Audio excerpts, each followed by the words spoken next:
অনেক বোন আমাদের কাছে অভিযোগ করে মা বিভিন্ন মাহফিলে গেলে যে আমরা তো বাড়িতে পর্দা করতে চাই, তো পর্দা করলে শাশুড়ি রাগ করে, পর্দা করলে স্বামী রাগ করে, বোন জামাইয়ের ভাত বেড়ে না খাওয়ালে শাশুড়ি আবার স্বামীর কাছে অভিযোগ করে।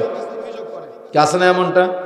আপনি কাপুরুষ, আপনার সারাদিন আপনার স্ত্রী পরিশ্রম করলো, পরিশ্রম করার পরে দেখা যাচ্ছে রান্না বান্না করলো, রান্না বান্না করার পরে আপনার স্ত্রী আপনার বোনের জামাই যিনি আছে তাকে ভাত বেড়ে দেয়নি, এই জন্য আপনার মা আপনার কাছে অভিযোগ করেছে যে তোর বউ আমার মেয়ের জামাইকে ভাত বেড়ে খাওয়ায়নি, সে হিংসা করেছে। কথা বুঝেন নাই? এখন আপনিও কাপুরুষ, আপনি এসে আপনার স্ত্রীকে বেধড়ক পিটালেন। কি আপনার গায়রত আছে? আপনার ব্যক্তিত্ব আছে?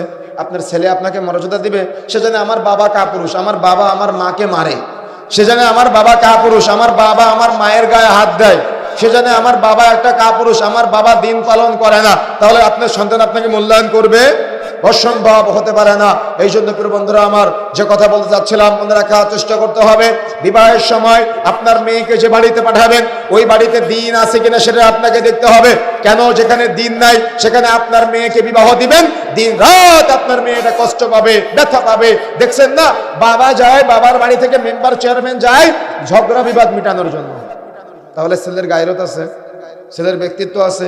তো যার ব্যক্তিত্ব নাই তার সাথে আপনি বিবাহ দিলেন কেন? যার মধ্যে দিনদারিতা নাই তার সাথে আপনি বিবাহ দিলেন কেন? যে হারাম খায় সে কি রাসূলকে ভালোবাসে? যে রাসূলকে ভালোবাসে না সে কি আপনার মেয়েকে ভালোবাসবে? আমার কথা কি বুঝতে পারতেছেন আপনারা? আমার কথা বুঝতে পারতেছেন? তাহলে যে রাসূলকে ভালোবাসে না সে আপনার মেয়েকে ভালোবাসবে, আর যে আপনার মেয়েকে ভালোবাসে না সে তার সংসারকেও ভালোবাসবে না।